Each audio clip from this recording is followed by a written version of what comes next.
Hello everyone, welcome to What If Issei Fall in Love with a Princess Diva in Backrooms Part 1. Prologue. Glitching out of reality. Issei was sitting at the couch, his master, who was the president of the occult research, was working on some papers she had received from the underworld. Things were not going too well between the Gremory princess and her pawn, since Issei still views her as his master and not someone as his equal. He had called her president while they were having a steamy moment in the sauna after the interview. Issei. I still don't understand what I did wrong, everything was going so well for me, I just hope that she cools down before we can talk. That was when a symbol appears, Kaneko, the white-haired Nekashu, responds to it calling out, Kaneko. Phoenix. A woman that looked exactly like Ravel showed up, she seemed to be in her early 20s with the same blonde hair and blue eyes, with the only exception of her hair being done up very high with ornate hair decorations. Hello, I hope I am not disturbing you at an important time. Riaz stopped working on her papers, and she responded, Riaz. Not at all, Lady Phoenix, may I know the reason why you called us? Lady Phoenix. Indeed, everyone allow me to introduce myself, my name is Sierra Phoenix, the current matriarch of the Phoenix family, is the Red Dragon Emperor, Issei Haidu here? If so, may I speak to him? Issei responds with a respectful voice. Issei. Indeed, Lady Phoenix, I am here, why do you call for me? Sierra. Hello to you too. This is our first time meeting like this, isn't it? Haidu, Issei, son of the Sekiryuite. I apologize for introducing myself like this. You see, I have a request, which I want you to complete, if you do not mind. Issei. Yes, you may tell me, Lady Phoenix. Sierra. You see, my daughter Ravel is studying at this school, right? I want you and Riaz both to look after her and protect her from those people that might be a jerk towards her. So I want you to look after her, would you look after her? Issei. Yes, you can count on me, Lady Phoenix, I will look after her. Sierra. Thank you, Issei Haidu. Oh, and one more thing, I had Riser trade with me a while back, after which she is a free bishop, your goal is to be a high-class devil, right? Issei. Yes, wait, you don't mean. Sierra chuckled. Sierra. Indeed, she will be in your peerage once you become a high-class devil, so I am counting on you to look after her, and who knows, maybe she will. Ravel. Mother. Ravel yelled out of embarrassment and bashfulness. Sierra only chuckled at her daughter's plight. Issei then responded. Issei. You can count on me, I will protect Ravel with my very own life, she will not be in any danger, you may not worry about anything. Sierra. Thank you, Issei, and you see around Riaz. Riaz. Indeed, Lady Phoenix. The symbol and the circle both disappear, Riaz then all of a sudden goes out, which Issei and the other club members present notice. Issei then asks, Issei. Are you going somewhere, President? Riaz looks to him, with a sad look, Issei flinched, he did not know exactly what happened, or why is she still sad. Riaz. May I ask you a question? Issei. Alright, Riaz. Would you protect me, just like you would protect Ravel? Issei. Yes, I would. Riaz. Would you protect Asia? Issei. Yeah. Riaz. Would you protect Akeno? Issei. Yes, is that even a question? Riaz's eyes, Akeno and Asia both understood where Riaz was trying to get, she had a sad look, and she asked one final question. Riaz. Ice, what am I to you? Issei. To me, president is president and Riaz looked at him in shock, she yelled out in agony and despair, she then cut him off and responded, Riaz. You are an asshole. Riaz ran away in tears, Asia followed her suit, not before saying, Asia.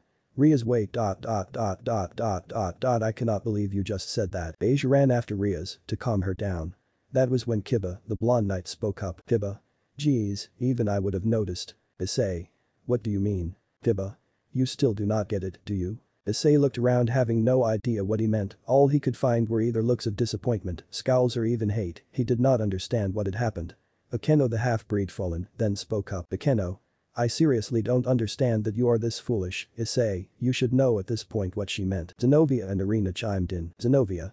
Even though I am known to be quite naive, I also know that this is your fault. Arena. Yeah, I cannot believe you. Kaneko said something that Issei noticed was filled to the brim with spite and pure hate. Kaneko. You really are the worst. Issei then looked around for any support, he asked Gasper. Issei. Do you also still think that Gasper? Gasper, the hybrid damper shyly replied. Gasper. Why yeah, I cannot believe I looked up to you, Issei. However, instead of getting disheartened, he started to get angry, for once in his life, towards the girls he loved and friends he once cared for. Issei tried to go after Riaz. Akeno.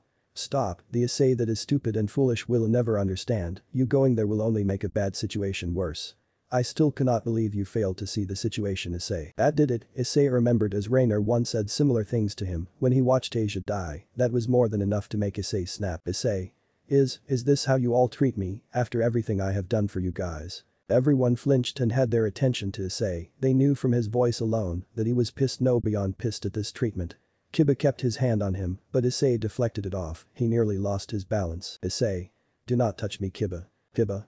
Issei, calm down. Issei. Hell no, one mistake, and I have become the #1 enemy of women. Is that what you all are fucking trying to tell me? Everyone present, including Ravel, flinched. Issei on the other hand was radiating a dangerous aura, enough to make even high-class devils shiver in fear. He was hyperventilating because of the pressure itself. Akeno then tried to calm the situation down. Akeno. Issei, listen, we did not mean it that way. Issei looked at her in pure anger. Issei. Shut it, Himejima. Akeno fell back. By the sheer tone of his voice, coupled with his aura, she fell backwards. She was completely shocked by his tone alone. She had seen his anger before, but had never been through its receiving end of it. Issei then spoke. Issei. You know the words you just said, those were the exact same words that Rainer said to me. In reality you are acting no different to her. Akeno. Akeno, who was looking at him in shock, now had an angered look on her. She then spoke. Akeno. I am not like her. Issei. Issei. Oh really, then what were those words that you just said? Stupid and foolish, right? Those were the exact same words Rainer said to me. I was wrong. You are not acting, Akeno. You really are becoming like her. Akeno now had tears in her eyes. Every word that Issei said to her was hurting the fallen. She wanted to just fly out of the room at the moment. She was really becoming like Rainer, the same fallen that had killed and manipulated Issei once. Kiba. Alright Issei, you have gone too far. Issei looked at him with a death glare, causing the latter to flinch. Issei. Too far. Too far. I snapped back once at you guys, and now I go too far. Did you even think twice before saying all those words to me? No, you fucking did not. If you even had thought for a little bit, you would have let me complete despite that incident. Zenovia, Irina, Gaspar and Ravel looked in confusion. They were already in shock because of Issei's outburst. Irina then asked. Irina. What incident are you talking about? Issei. Oh, you know, the same incident where I became a devil. A fallen saw me as a threat and took it to herself to eliminate me, and that's not even the worst part about it. She pretended to enjoy her date with me and stabbed me with a light spear. Yes, she was my ex-girlfriend Rainer, the one that killed me in cold blood, the reason I am a devil. Kiba. We are not like her, Issei, you are our comrade. Issei started laughing, which shocked everyone, but even more the four who just came to know about the incident. Right. Issei. Really, Kiba, don't make me laugh. If you really saw me as a comrade, you would have helped me. Let me complete my confession instead of berating me. You know the worst part about a betrayal is it comes when you least expect it. I was trying to move on but knew you guys and President had to jinx it before I could complete. Some tried to approach him to calm him down, but the aura and the hyperventilation became worse. Drake spoke up from the boosted gear. Drake. Everyone stay back, partner, calm down. Issei. Like hell I will. Drake. They see me as the biggest mistake, nothing more, nothing less. Everyone was silent. Issei was not wrong, they never did let him complete his confession. Everyone felt guilty, especially Kaneko. She most of the time saw him as a mindless pervert. They knew that Riaz had never officially asked him to call her by her name. Issei then dashed outside. Irina tried to stop him. Irina. Issei, wait. Issei looked at her with a glare. She fell a step back. Issei. Stay the hell away from me. Irina, I thought that at least you would understand since you were my childhood friend, but no, stay there Irina, don't make me hurt you. Irina fell behind, she had tears in her eyes. Issei then ran outside the orc building. Ravel then spoke, she had never seen Issei like this. Ravel. I feel like this is my fault. Akeno.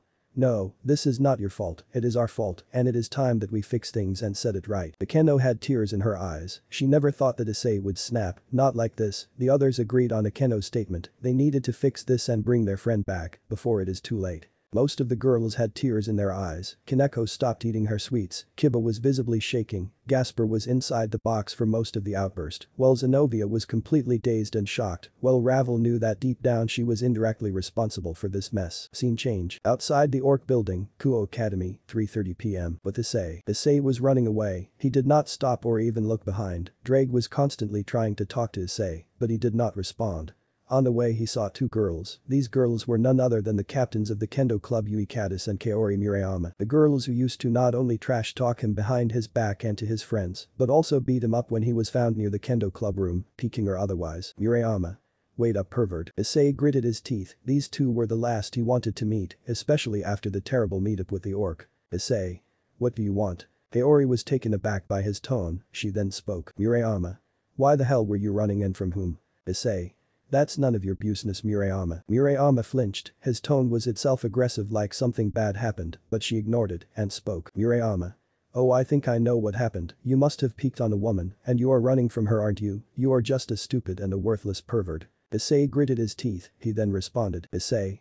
You know nothing, so just shut up and maybe for once think that I am not a mindless pervert, you sword and boys love freak. Murayama was taken aback by the tone. She made the mistake of charging at him with his Shinai kendo stick, but Issei was not having any of it. Issei grabbed her sword and broke it. He was not in a mood for this. He then punched her through her stomach and gave a roundhouse kick, sending her flying. Murayama was sent flying towards a building. She took a direct hit and crashed towards a nearby building. She was rendered unconscious. Yui.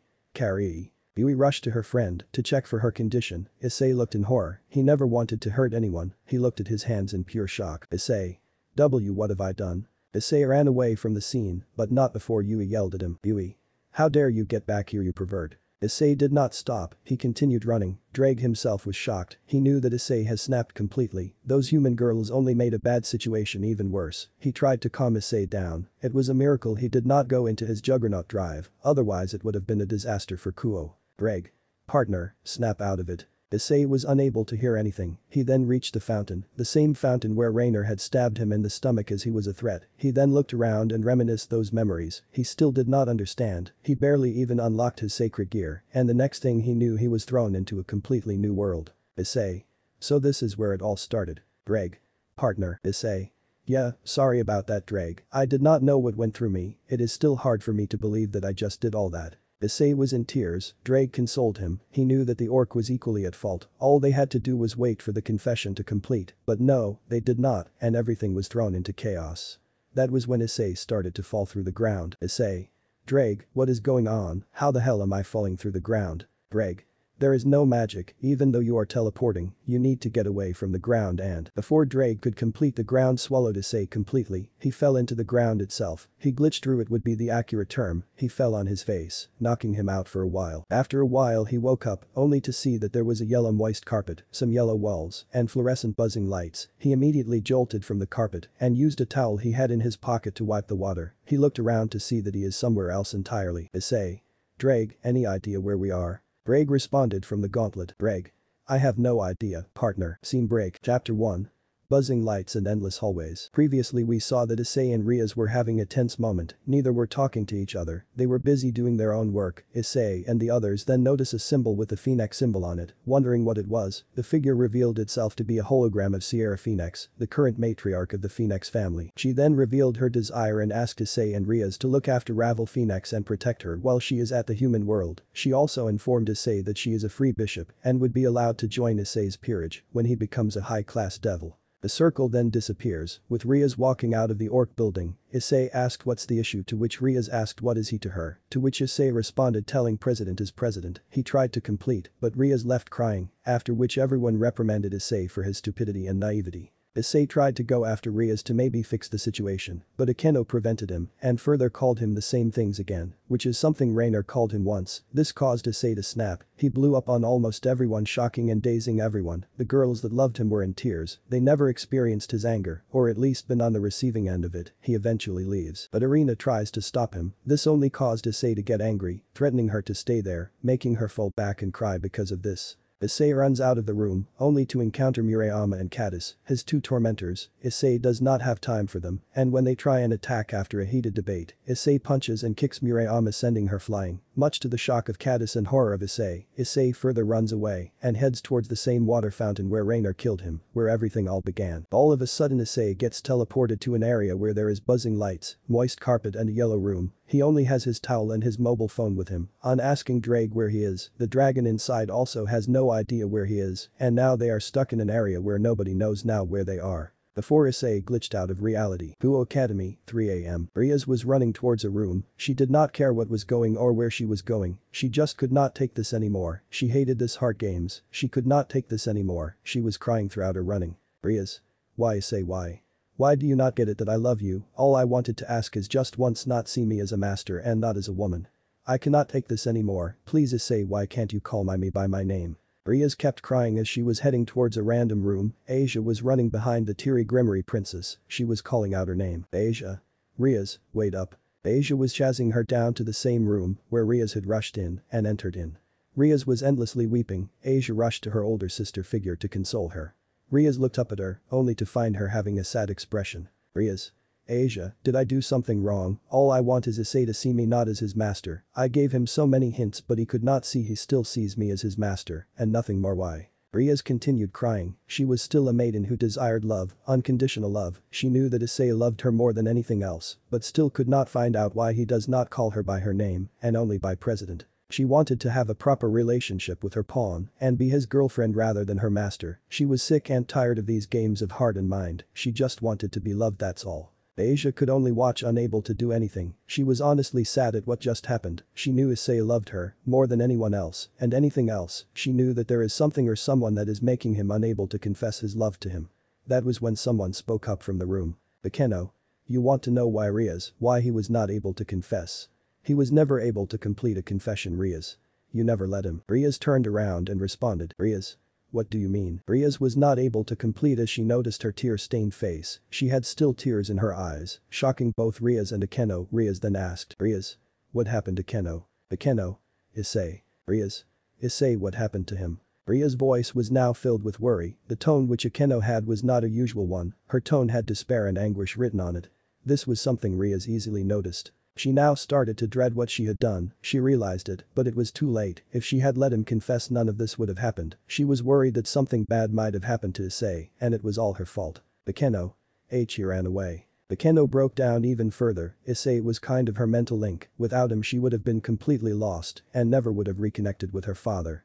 She wept endlessly as she herself dreaded the fact that Issei might never be found. Riaz and Asia themselves were in a complete state of shock. Asia had tears in her eyes. The man that had given her everything ran away. She dreaded that he may never be seen again. Riaz had it the worst. She blamed herself for this. She is the reason he ran away to begin with. If she had let him complete his confession, none of this would have happened. Riaz cried endlessly, just like Akeno. She then asked in a shaky voice. Riaz. What happened to Akeno? Akeno explained everything after she ran away out of Issei not calling her by her name, the berating, Issei snapping back at them, he comparing her with Rainer, and finally him running from the occult research building. Riaz and Asia began to piece the situation. They knew that they are responsible for this mess. All they needed was wait patiently. Riaz should have known that Rainer was still hurting him, even beyond the grave. She should have known better that even after her death, she is still messing with him. They both knew that he is afraid of women because of her. Asia in particular was ashamed at what she said to Issei back then, before she went to chase Riaz down. Asia. No, Issei. Asia wept endlessly. She blamed herself equally for the situation. They knew that they needed to find him before it is too late, before something bad or worse happens to him. Riaz then spoke up. Riaz. We need to find him, he needs help, we need to help him, just like he once helped us. You are right about that, President. The male voice was heard from the other side. It was revealed to be Udo Kiba, along with Zenobia Quarta, Irina Shidu, Kaneko Tauju, Gaspar Vladi and Ravel Phoenix. They all either had a sad or a tired look on their faces. Kiba. We need to find him and apologize to him for this before something bad happens to him. Zenobia.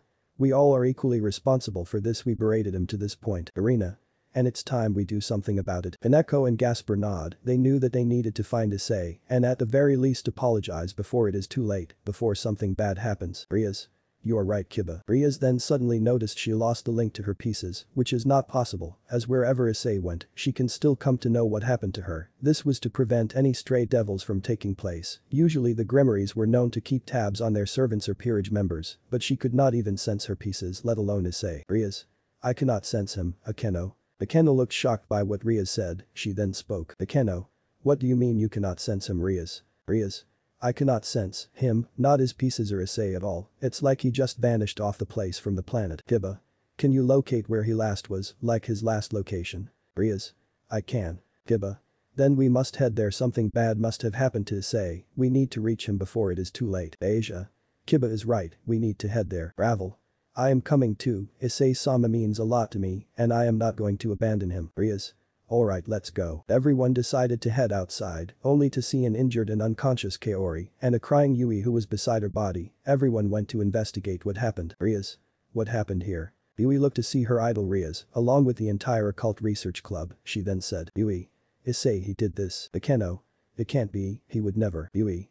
He did this, Akeno. He punched her and kicked her in the stomach with such intensity that it sent her flying. He hurt Kaori so badly. Yui continued her weeping. Everyone was shocked, sure he did not get along with the kendo club, especially these two, as they used to either backtalk him, talk negative things behind his back, and even beat him physically to sometimes near death, but they knew one thing, he would never hit them back, they knew something bad must have happened such that she was in this condition. Asia looked around to see that there was a broken shinai on the ground, she understood what must have happened, they attacked him, and possibly given his unstable emotions, he must have defended himself and taken it too far. He knocked her out in self-defense. Asia. Yui, did you two attack him without provocation? Yui. Yes, I did. He is nothing but a mindless pervert. Yui was not able to complete as Asia slapped her hard on the cheek. Yui was in complete shock and daze. Everyone else was shocked. They had never seen her this angry. Asia on the other hand was livid. She had heard enough of them accusing of him being a mindless pervert. Sure he peeped on women, but he never took advantage of them. Asia. How dare you? He never did anything to the two of you, and you attacked him for no reason. How could you, Yui? I never expected you would become like this. Yui. But, he attacked and peeked at the occult research club, that's what we thought. And another slap was given to the pink-haired girl, this time it was Riaz who slapped her. They did not want to hear anything from this girl, they have just made a bad situation even worse, it was already bad enough, and now these two girls berating him, only worsen the situation. Riaz then spoke with the same anger. Riaz. Did I tell anything to you two? No, you two just jumped to conclusions. What you two did was assault with a deadly weapon. I understand he is a pervert, but that does not mean that he peeks on women every time, like every now and then. She deserved this, not to this extent, but she needed to see what she was doing. Be grateful that he did not take it too far. Do you know why was he running no cause? You two tend to jump at conclusions and not listen to others. Asia. Let's go, President, we need to look for Issei before something bad happens. Yui. What bad? Asia. Oh, so now you care for him, Yui. A minute ago he was nothing but a mindless pervert, we had a fight and all of us berated him, minus Ravel, and now he has ran away from here, so before jumping to conclusions at the very least hear others out. Yui looked down in shame, it did not make it any better that those slaps were a constant reminder of how she and her friend Kaori used to treat Issei, she would tell Kaori about everything once she woke up. Yui. I should also help. She was cut off by a Keno. The Keno. No, Yui, look after Kaori for the time being, she is currently defenseless, and we do not want something bad to happen, look after her, we will bring Issei back, leave it to us, look after her. There are some people that may be far worse than Issei, and they might well assault her sexually, we do not want that to happen. Yui. Alright, I understand, but please bring him back, I would like to apologize. The others nod and head towards the fountain where the signature was last found. Riaz noticed the fountain was where she revived Issei as her one and only pawn. Riaz. This is the place where the signature was last detected, look for the pieces, if Issei is present find him. This is where I had revived Issei as a devil, why would he come here? Asia. I do not honestly know, but he wanted to get some free space, let's look for him. They all looked for him, even trying to use their magic to check whether he is buried underground, but they could never find any, it was like he had just vanished from the face of the planet. They all fell into despair, knowing that he was not here anymore. Riaz screamed his name and started crying endlessly, the other girls also started crying. He just disappeared away in an instant and there was nothing they could do, it was all their fault and they are responsible for it. They looked for hours, and there was no trace of his energy as well as the pieces anymore, there was not a single trace of him remaining on this planet. Kiba realized that there is only one person that could find Issei. Kiba. Riaz, there is still hope, we need to contact your brother and Azazel sensei, they might be able to find him, and if possible locate him, he still has his evil pieces, maybe Lord Beelzebub could find his location. Riaz wipes her tears and responds. Riaz.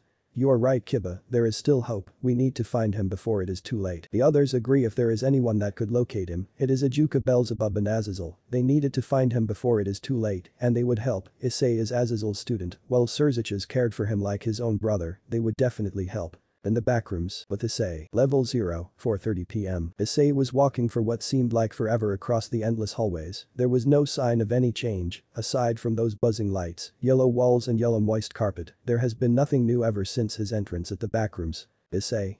Hey Drake, did you notice anyone, or sense anyone's presence, like another person or something? Drake responded from the sacred gear. Drake. Nothing, no presence, nothing at all. It seems like this place is completely devoid of any life or anything sentient. As a matter of fact, we need to keep moving. At the very least we could find something or someone in the near future. Issei. And what makes the situation even better in the fact that there is no signal coverage here, like we are stranded here unless someone comes and helps us. Issei then leans on the wall, he was starting to get exhausted after continuously walking for what seemed like hours, like there is no exit point or any way to get out of here. Issei started to feel thirsty. Drake then spoke. Drake. Feeling thirsty? Issei. Yep, Drake. The carpet is moist, you can use the water present and drink it. Issei. I am not interested in carpet juice. Drag Lucifer knows what is there in that, whether that is even water or not. Issei then starts his move once again. It was not making things any better, given that the buzzing lights were getting into his brain, like a bee buzzing into his head. Things were not getting any better, given that this area was driving him insane, literally. Thankfully Drag was there to keep him company and to keep his sanity in check. Issei notices that this area lacks everything: no life, no self-service, no food or any consumables. As a matter of fact, no sound unless you consider the buzzing fluorescent lights and the wet and moist carpet. Thankfully Issei was wearing shoes, so it was not much of a problem. He kept walking endlessly for what seemed to be hours without any stoppage. Any human would have been exhausted and would have collapsed by this point. A human walking for 3 hours would have fallen to the ground, not caring for his clothes getting wet by the time. But Issei was no human, he was one of the strongest low-class devils out there. Personally trained by Tannen, he was made to endure rough environments and survive on his own for a week. Tannen also made sure to push Issei to his limits during his training. This was in an attempt for him to unlock his balance breaker, and he truly did it, although by unconventional means. That is, by poking his master breasts. It was Azazel's idea though after all. The guy has been a pervert ever since his fall, and has been instrumental in shaping Issei for the man he is today. Honestly, if there is anything that would stop Issei, it would be a woman with big breasts that will stop him, or any woman in general. Issei is not the type to judge women based on their features after all. Issei continued walking for hours on end, having no idea where he was going or heading off to. He was just going wherever instincts were telling him to go. He would be lying if he had any idea where he was supposed to be going. The loneliness of the level was not making this any better. Honestly, we was worried about the people back home. His parents would honestly not bat an eye, considering that he has been missing only for a few hours. Not that they did not care for him. He was honestly more worried about the orc and the kendo duo. He was quite harsh to them, even hurting several of them with words, causing them to cry. Issei was regretting what he had done because of his anger. He made Akeno and Arena cry because he was unable to let his emotions under check. Not to mention he had injured the Kaori Murayama, one of the 2 kendo club captains. I mean, sure, he was defending himself from their attacks, but at the same time he went too far. He just sent a human flying to the point of knocking her out unconscious. He knew that he needed to keep himself under check. He did not want to hurt anyone else, but he needed to move on ahead. He knows that there will be an end to these hallways, and maybe, just maybe, he would be able to find the exit and get out of this damn place. Greg. Having regrets, partner. Issei. Yeah, I kind of went too far. I mean, I lashed out on everyone, including several of them who meant the world to me, like Akeno. I called her that she is just becoming like Rainer. I mean, how could I go this far? Not to mention I threatened Arena with violence. They both were crying. How could I not see that? That's not all. I punched Murayama, the girl that I had once a crush on. Sure, you could argue that it was out of self-defense, but honestly, I should have just stopped crushing her shinai after that. I could have paid her the money for a new kendo stick, but I did not do that. I hurt her so hard. How could I? Issei started to weep on remembering everything that had happened to him back at the club room. Drake then spoke in a consoling manner. Drake. Issei, listen, in anger people tend to do things that they never imagined they would. I mean, you regret what you did. Think about it. If anything, majority of people are my former hosts, as a matter of fact, would never have regretted their actions. Look at them, they still are stuck believing the Juggernaut drive is the only power they can use and will tempt other hosts in using. They do not regret what they did and the damage and destruction they have caused. Honestly, you regretting shows that you truly are a commendable host. Even though your op-eyed dragon name ruined my well mentality, I am honestly happy to have a host like you. Issei. Issei. Thanks Drag, I needed that, and I am sorry for the op-eyed dragon thing. Drag sighs, it took him his entire willpower to control himself from crying. Thankfully those medication were helping him through his depression. He then responds. Drag. What's done is done, but don't let that hold you back, we still need to get the heck out of here. Issei. Right. Issei and Drake continued their journey across the endless hallways. This then continued for a while, till Issei saw the walls were suddenly changing. Issei. Hey Drake, am I going crazy, or are those walls started to change? Drake. No, I see it too, you are not going crazy, we are going in the right direction, we might get out of here. Go partner, let's move and get the hell out of here. Issei. You bet. Issei decided to walk towards the changing walls. There was some hope. Now he was walking towards the changing walls, which were reducing their yellow color and now were changing into a gray color scheme. Issei also noticed that the walls seemed to be much freshly painted and the carpet was now starting to seem dry, which surprised him. The carpet was wet for most of the ride. There was hope in his eyes. He was able to see a way out. He rushed even more ahead, thinking he found a way out. His first thing in his mind was getting the hell out of here and apologizing to Akeno and the others about his anger and aggression, and if possible apologize to Katis and Murayama for hurting the latter, sending him flying. then it was a one-way trip to Up Island. Issei had a lecherous look on his face when he imagined Ria's and Akeno's breasts, but first he wanted to confess to Ria's his feelings before going it through. He wanted to tell her how he truly felt and maybe once call her by her name. Drake initially sighed when he decided to think about his perversion, but was happy that he was ready to man up and confess his feelings. Issei then looked at what seemed to be an oak door. This showed that he had reached the end of what seemed to be an infinite hallway. He then walked towards the door, which had nothing written on it. He knew that he had no choice. He had to walk through this door and see what's there on the other side. Issei. Well, here we go. I just hope that it is not a trap. Issei decides to open the door and walk through it. Scene break. Chapter 2. MEG and Habitable Zone. Previously we saw the aftermath of what happened at the clubroom after Issei failed to confess to Ria's. She ends up running away to an unnamed clubroom inside the building and cries. She blames herself for not pushing their relationship that far. Asia, who was coming behind her, also rushed and found her inside the clubroom, consoled her while being helpless from doing anything in this situation. That was when Akeno came in, tears in her eyes, and told them what had happened, shocking the duo. Issei had ran away. They started to lose hope. That was when Kiba and the other told them that they needed to find Issei and apologize to them before they leave. Rias then notices that she has lost the link to her pieces, which makes her fall into despair even more. Kiba tells her that they need to head to the location where the pieces last gave their signal.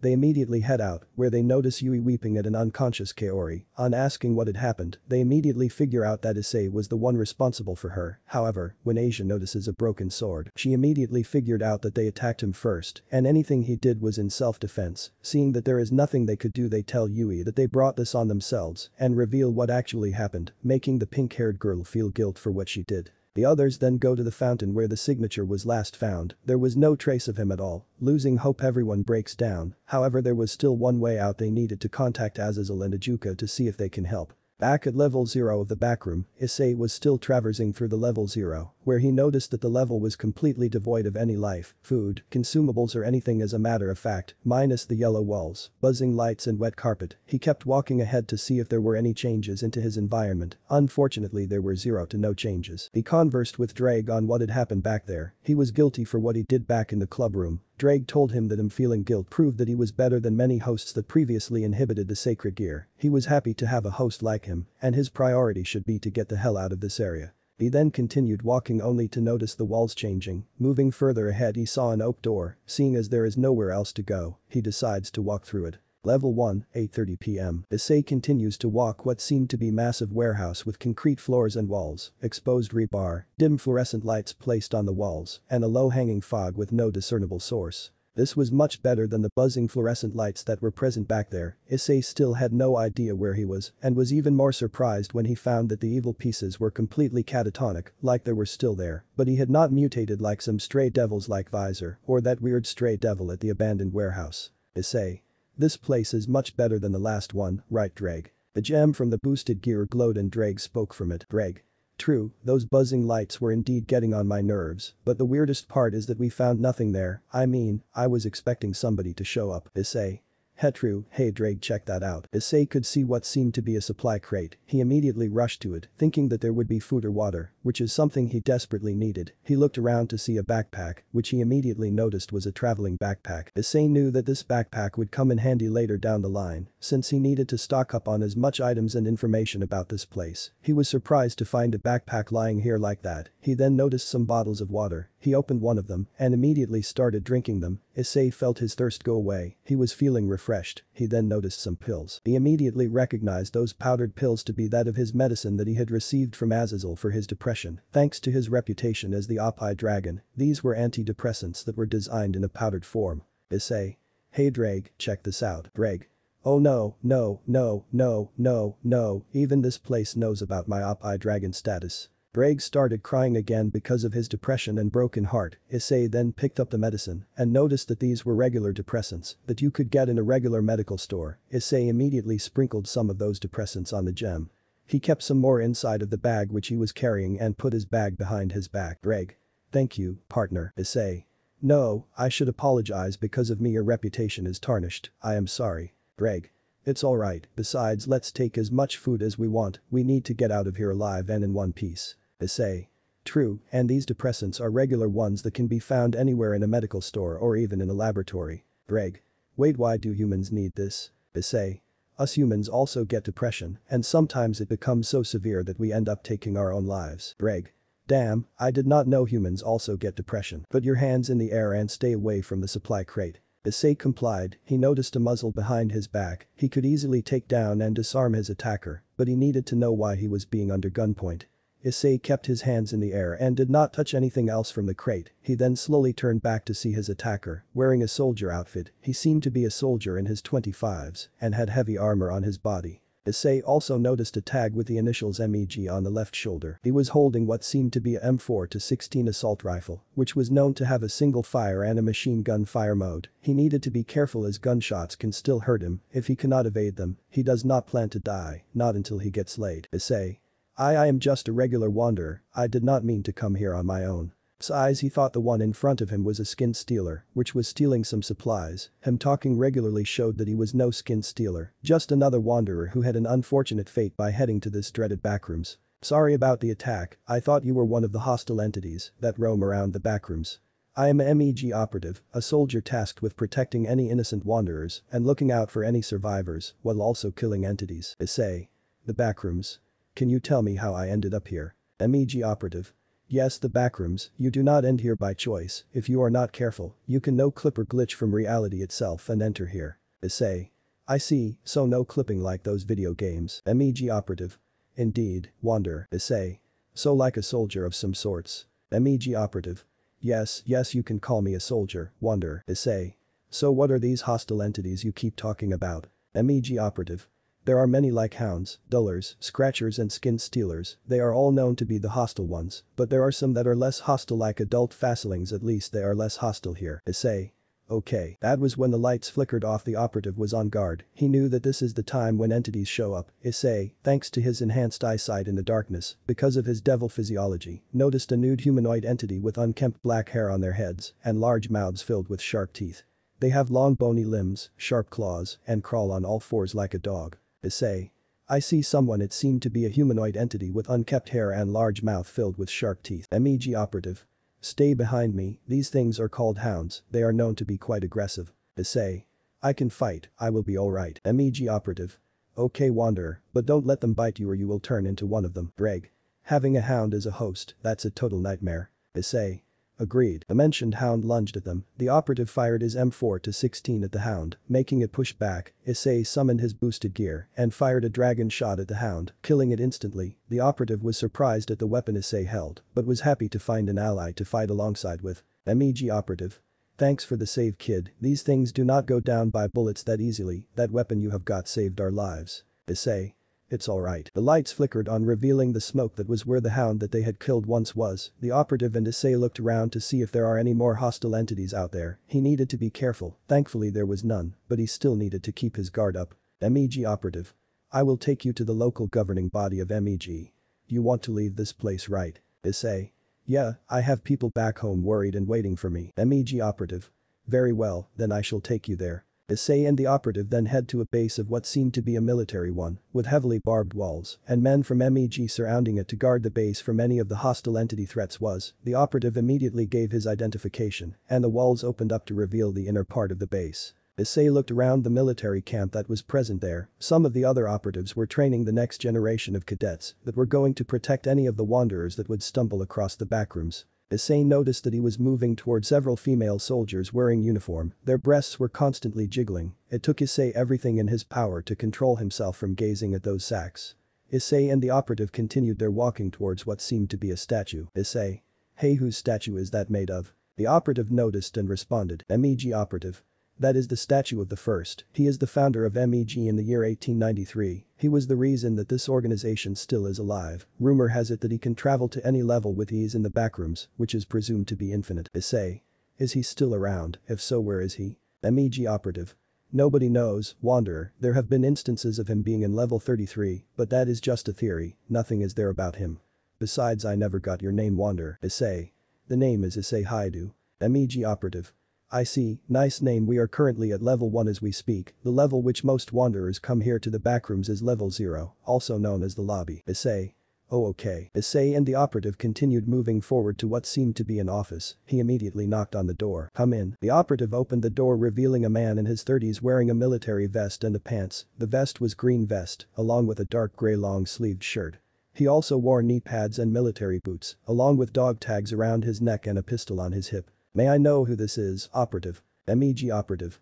He is another wanderer named Issei Haidu. He helped me against a hound using a weapon he has on his hand. I see, interesting, so kid, why so you want to go back? Issei. I have people waiting for me back home, my parents, some people who I love, and many more. Many people, huh? You seem to be quite popular there, Issei. Issei. Yeah, that's true. By the way, I forgot to introduce myself. The name is Cage, Johnny Cage. I am one of the local directors around the MEG base. Pleasure to meet you, Issei Haidu. Issei. The pleasure's all mine, Director. Issei and Johnny shake hands. Johnny then takes Issei for a tour around the MEG base, where he meets several of the operatives present and gets along with them. He then shows him the different backrooms weapons that were being used, even the squirt guns that were used to kill entities and to defend wanderers. Issei was getting along with many people, including the female operative. Surprisingly, he was able to control his perversion, and some females taunted about it. Issei was barely able to hold himself, while Drake and Johnny were chuckling seeing Issei's pity. He then went to a projector room. Johnny. Well kid, there are many items that you need to know about before going on your journey. These will be important if you need to survive these backrooms, cause some of these levels are really dangerous. Breg mentally chimed in. Breg. Cage is right, partner, we have encountered the safer levels so far, who knows whether the next level will be safer or not. Issei. Okay, go ahead, Director. Johnny then started a slideshow revealing an image of what seemed to be an almond water under a package. Johnny. These bad boys are called almond water, usually a sweet almond or vanilla flavor. These things are important, so stock on these as soon as possible. They not only taste good, but also maintain your sanity. If there is anything, gather these as much as you can. Thankfully they have a shelf life of 1 year, so you should be alright if you have them, but avoid the expired ones. They can cause death. You will able to recognize them as their smell is similar to rotten milk. He moves to the next image. Johnny. These things are known as liquid pain. Whatever you do not consume. This can kill you in the most gruesome way imaginable. On the plus side, you could use it as a weapon, as you can kill some entities with relative ease. There is an ultimate version of liquid pain known as absolute pain and crystal version known as crystal pain, with the former being used as the best weapon against several of the aggressive entities out there. Issei gulped out of fear. He moves on to the next image. Johnny. These things are known as neon water. The good news is that it is a better version of almond water. The bad news is that it can only be found in certain levels and is extremely rare to do so. He moves on to the next image. Johnny. These things are called fire salt. Think of having a walking cracker in your hands. Now calm your nerves. These can be used as a weapon as well. Just throw them. When these bad boys crack, they can create explosions. The big boys work similar to dynamite. You can damage a huge amount of entities as well, mostly the harmful ones, in order to protect yourself. Issei. That's really nice. Johnny.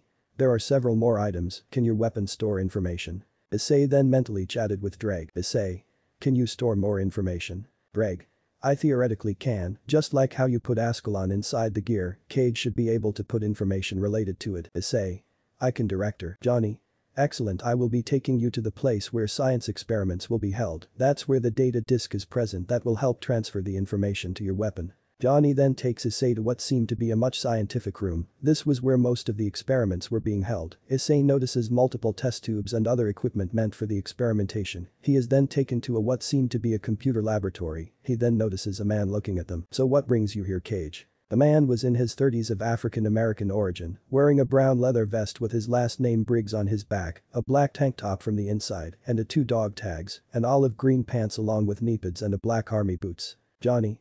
Come on, Jax, don't be like that. Besides, I am here to give information about the different entities and items to this kid. The man known as Jax Eyes. It is rare for Johnny to take interest in a mere kid, given the actor's former arrogance, but here he is actively helping a random kid. Jax. The name is Jax Briggs. I am in charge of the science division here. It is nice to meet someone who can take this guy's interest. Issei shook his metal arm. He was surprised that both his metal arms were completely bionic and he had 2 normal hands remaining. Issei. Jax, what happened to your arms? Jax. Long story, kid. You want to know more information about these entities and these items found in this hellish locality? Here it is. Jax reveals a data disk containing all the information. Jax then asks. Jax. How are you going to get this information inside of you, kid? I mean, there is a lot of information. Issei. Yeah, about that, before I can put the information, there is someone I want you to meet. Issei summoned his boosted gear and the gem glowed. Greg. Greetings. It startled the duo with Johnny climbing a pole that was nearby and Jax nearly dropping the data disk. He managed to catch it before it fell. Drake then introduced himself to the duo. Greg. My name is Y. Drake Gotch, one of the two heavenly dragons, one feared by the factions back at the dimension from where I came from. I live inside this weapon. It is called something called Sacred Gear back at my Earth. The kid is currently my host, and I am one of the 13 known Longinus and a mid-tier 1. Jax then asked. Jax. So are you a sort of artificial intelligence, Drake? Drake.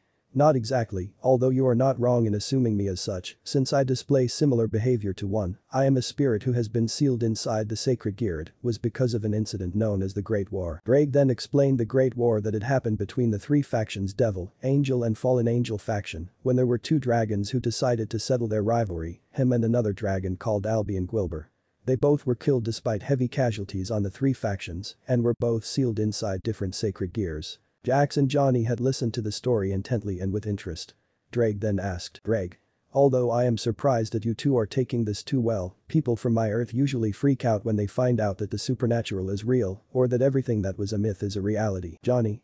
Before we ended up here, we come from a world where entities known as Elder Gods exists. One of them is a good friend of ours. I guess his name was Raydude. Jax.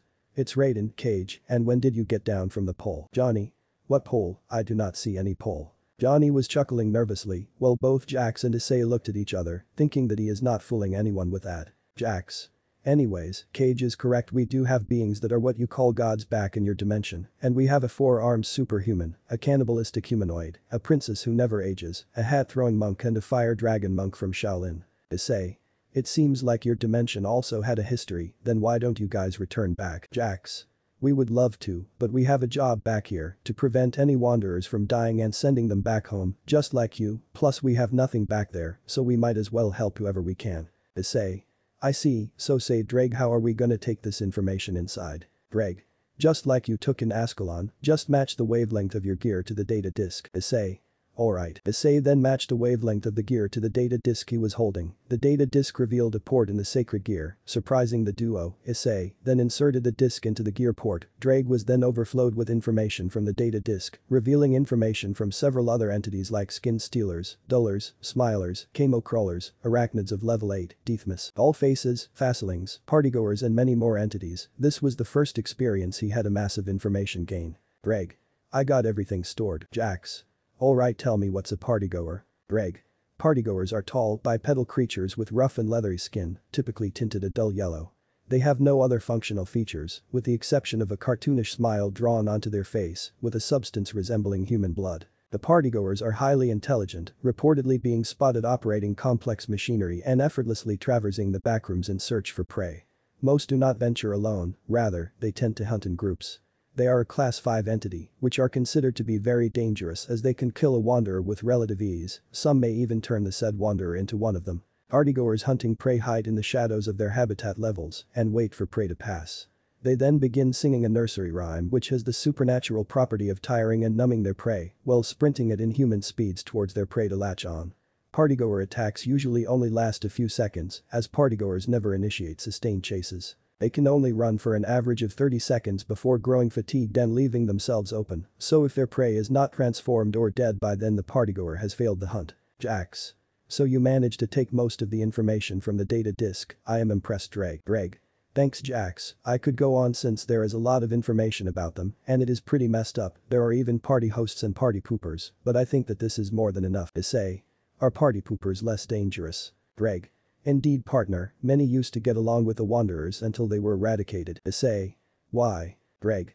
It was an infamous event known as the Fun War. Drake then began to explain what had happened during the Fun War, where the partygoers and party poopers had a war which lasted for a day. This was a total victory for the partygoers, where they eradicated all party poopers. Many partygoers forced humanity to fight for them, with the promise of sparing them in case they won, since the party poopers do not hurt humans. They were forced to stand down, forcing them being killed by partygoers. Even the humans that worked with partygoers were either turned into one of them or outright killed. Jax and Johnny looked down in shame, as they could not do anything to help those humans or party poopers. Issei on the other hand was livid at the actions of partygoers. He wanted to make those psychopathic creatures suffer for what they did. Jax. And that's not even the worst part, several of the leaders known as party hosts are capable of manipulating and hacking our databases, making level fun, the place where they are commonly found a safe place when it is considered a dangerous place. Issei. I have no words. Johnny. If you encounter one, don't fall for their traps or their attacks. I know you are strong enough to kill one of them, but they are known to gang up on their prey in case they escape. Say. Alright then. That was when a scientist barged in. Scientist. Leader and head of the sciencer, there has been an full-out assault on our base. Several skin stealers, hounds, dullers and scratchers have attacked us. Jax. Damn it, if this continues, the base will fall apart. Say. I will help, I can fight against them. Johnny. Thanks kid, we are going to need all the help we can get. Say. Thank me later, we have got some entities to slay. Johnny and Jax. Right. They all head to the hall where the entities are present attacking the base. Scene break. Let me know in the comments below if you guys want the next part. Thank you for watching. If you enjoyed this video please like and share this video.